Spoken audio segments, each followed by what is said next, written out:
Kumusta muli sa inyong lahat?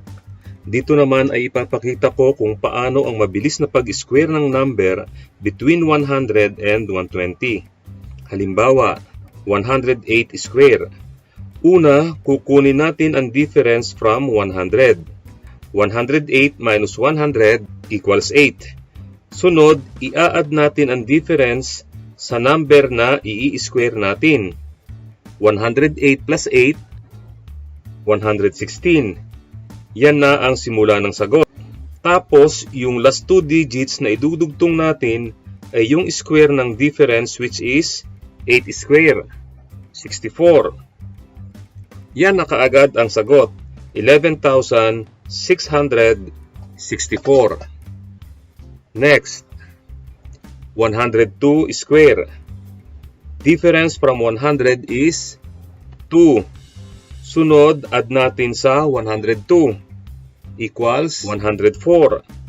Yan ang first part ng sagot. Tapos, i-attach lang natin ang square ng 2 which is 4. Pero kailangan nating lagyan ng 0 before 4. Kaya ang sagot, 10,404. One more. 119 square.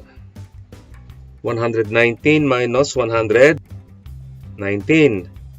Then, 119 plus 19, 138. Tapos, 19 square. 361.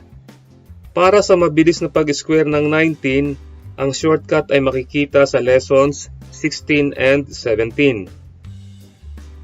Dahil 2 digits lang ang kailangan nating idugtong, i-carry over natin ang 3 sa 8. Kaya ang magiging sagot ay 14,161. Maraming salamat muli sa inyong panunood. Stay safe and God bless.